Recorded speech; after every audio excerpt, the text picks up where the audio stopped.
Adan na polo se na nsen na wonam no boy amane e de na court court.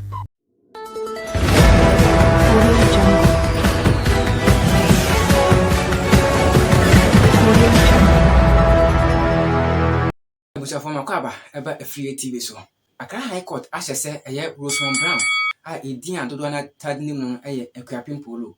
Accra High Court asese onkoda eye efiase ena makomako eduokono eye 90 days. Na emre bi atwam ne nyanim se Akuapem Polo aye kana semi eyi ne ho ene ne ba keto akwa etwan mfoni a ebra mfoni beto abonte no Ganafo ede oma no esi ho pa ye. Eno no enam so ema asam ne ekopi eye Accra Circuit Court.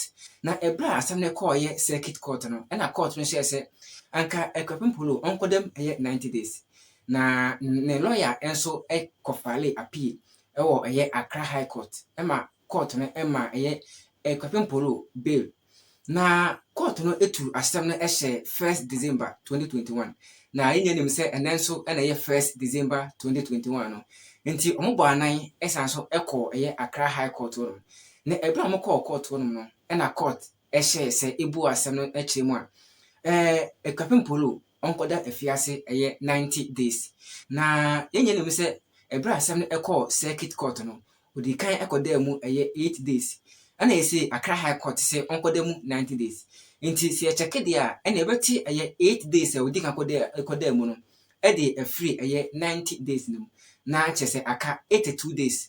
Na Akuapem Polo ekutwa eye prison anase okoda eye neduafie eye 82 days. Asem ne ekoba asa no Ganafo bi eho edwiro mo paaye a bebe na edwene ho a na ebro mo entiase eso. Yenhwe na ekoso ewo eye court no ebi.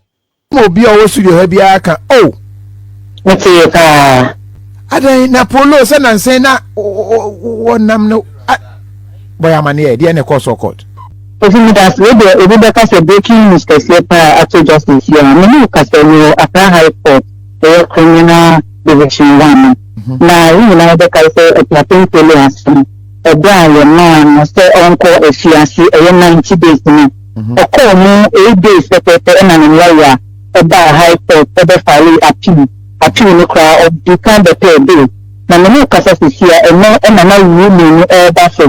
So Akuapem Polo be kwa 7 days now 190 days 8 days nishina ye na aka no na ni eba it's enough for teenage say appeal Akuapem Polo na lawyer for edeba ye no na dream one ti ase esan say all mitigating factors no it's enough for say Circuit Court no odi ni na aduma titru tell ka say Akuapem Polo nkan say your man prison custody ni no yan final no kokobo Ochemu se dancing mutebi enim anasting na so tapebi enim enti me boni na atfa dia anete na so na ka NSA Akuapem Polo 90 days na the man not say epata enti 8 days na o serve ye na aka ni na yente tinfiri na pesi anu no kaselen san fa no back to salon na onko 7 days ni na o make order to say me bana so Akuapem Polo ni wa e be a competent person when a bush ni dia ni yenfa akwala no injama na onhwe akwala nti me kasa sisi de be ni so a court dem ha ye chance ye be make order no fast na afi ye di Akuapem Polo esi yakọ enti 88 days 90 days ni dia na aka ni na court say onko serve. Breaking news. Ama ya hunu Akuapem Polo ase ohye ne hoodie na otare police ni ba ko echi na womo twe no dese eno ano no ne kromu ano no ne goyin we make us library pictures old pictures abra we Circuit Court the no aya see twem se see the order or share make us answer jarabia black and I be tuku ya be mitika kama or the take court dem afi and I transfer the system say you dey never fatan ni meti and I say dey never family get team kofi afi me watch me na we say you dey the system abesin akọ. Breaking news. Ama is it a fact say ne bone no ne yawuli awie ana se wo kono wasia babio ne adi asem ne fa foforo bi wo mu ana kofi ni na ni ya kan we on say asem ye kan ni wie e Circuit Court na ye man asotwe no wo to onko afiase eno na bia ye de no call ye nti ni na Akuapem Polo say da bi woni ni ti ye misdemeanor a friend will say that me ama me asotwe say won ko prison and now so that me say me tue sika nti dem to me for one hwe me bucket way na na me tue sika na me prison na tension to the bar high court nti high court to the bar na the me me bar appeal so sa o to me for what circuit court no answer no session ko prison me me say aya asotwe sika e tue sika na e dey na sign no bond na okọ enu ememe ya gbogbo ni na so na ba besi nti enu dey asem to etwa kra nti okomo ko every day na kanaba enu anu no enu asem bia court dey bia ebio breaking news ana dodo a aka eso kokotwa no san sisoma yembio ya ma ni 90 days e circuit court no lawyer chairman say o serve 8 days e san so call 8 days to prepare for filing appeal and appeal you are granting the bail into a tab bail you are granting when the and a season say any to be into your name your session say 8 days no try into your property 8 ni if 90 days na coming na court me say onko service eno aka en wa kwapin polo kwa akotwemu na ediwotwe mienu 82 days like say bosume mienu ene enna no kakra enna no be ya aduonu mienu ena sese okwa kotwa na just osu a oda form ananse osu a de obo wani ana nisuo eba no ebia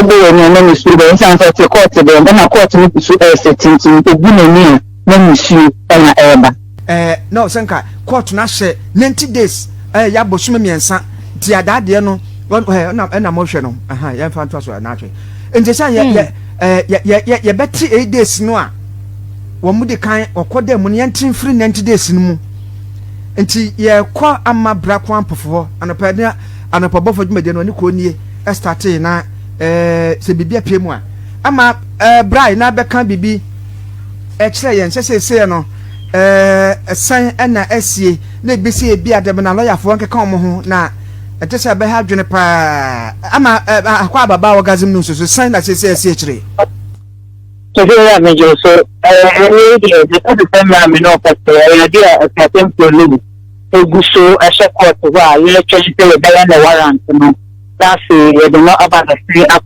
in me na say a certain police me if you are guest ba e be to ja court a sentence certain police to 90 days a month I want someone okoye ucha and the final perform up e mo 8 days and no on a lawyer anti ko do what ya heading class be good I for test opinion man you be kind not support no man do e to so you and say of appeal na appeal me no we na say court case here high court and say on so no name you mu pa and say take court 90 days now or do a man that is for them e be anu should do me ka say ha should do and you just stress aso kebi o wa ya de make certain police na enya fine tekika na enu achikoro bi enya man sign bond say onye de ye mu ebio no ena na cobra sa ena court ni say or the new ever we no eba we no to how to be aita na open to chest the chief prosecution asked them and we take certain police lawyer and the court answer them now we say this court is not say na ebe atemu ba te certain police or if 90 days no o say na mo kwanso ankoko ebi say dey about certain police na ye chewa so power no ankaya ma okra na eye efi enne eposi infinitiani ensa inti se na 90 days infinitiani ensa mo dia ena na so otomato okra o di achel eno ene jina so efe certain police enne fwa ebi okra 90 days na de ma na o twemu 8 days no onko na on site in kucha me aka ni nyina le 82 days na kam anto mo ko twani nyina ka te na asan otoma fa ni science so e ka te asan ba ko an mpofo e ka ene meje ba mo en so fa no e ba ni ene e na ko na ka che te da di mo fa ni mo bi ni bia de ti ashan te na ya ta mo ni ko te de ene e sa tin to lu e de mo e fo ti ya na ta right yenye hu de course wo court won ebi na ne lawyer so ekasaye ne lawyer de na no December komenu bi atu idwa efa ene de court no aka de afa kwapem polo ho yenti lawyer no ensem a ono so de atu idwa if there's no option, the judge can, give whatever sentence she desires. But once it's an option of fine, the court ought to have considered it. The prosecution stated in their address explicitly that they are of the view that the sentence was harsh, and they opted for a fine. That's prosecution. Every stage, the attorney general supported you by way of motions that they filed. Everything was in your favor. Are you surprised by this particular decision? No. How would you describe this day? I am not surprised, but the law is the law. Precedents are set, and the high courts are bound to follow it. A court of appeal, several decided cases. Dakurubu versus the Republic, Toto versus the Republic, a lot of them, which the higher court is supposed to abide by it. They are bound by it. What is an option of a fine? You can't go beyond the fine. Considering this misdemeanor, you can't go beyond the fine. It's not being complacent. The Attorney General also cited a lot of cases to buttress their point. Their cases were different from mine. Completely different. We will not attend them with one particular case. No, they came with their set of cases. I also came with my set of cases. And all the cases point to one fact, that when there's an option of a fine, there is no doubt that it should be a fine. Okay, thank you. We were hoping that today would have been a perfect birthday for you, but the court has affirmed the circuit court decision for your client to go for 90 days. What do you make of it?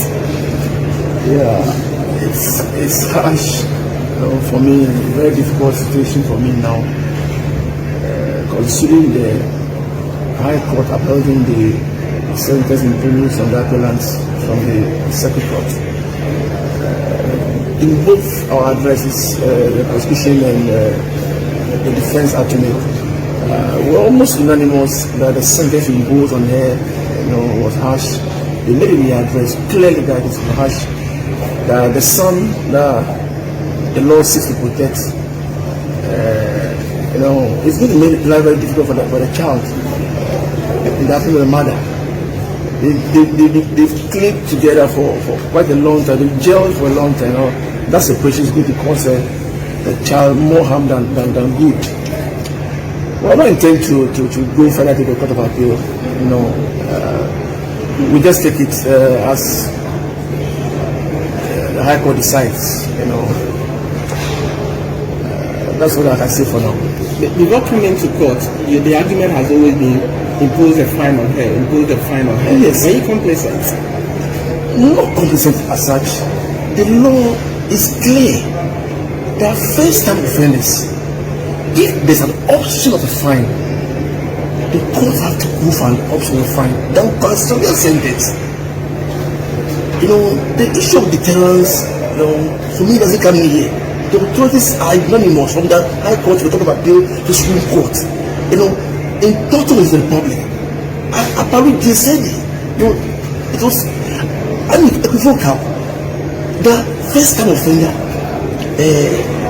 has to be treated differently or leniently vis-a-vis a habitual criminal. Idea our hosem pa and I say ato a crapping polo because the attorney say Bronyam Ponya de Bedibu. And to make catch us say, oh, ye Ghana ni eba, oh, ya papa one was so. Now so go honam on who of it. Ye free be slay also be slay. Now be you if you for never to internet so dear, running so more. Can't say in now. A crapping polo, we will say, oh, yes, celebrating Pocano and run at the Neko.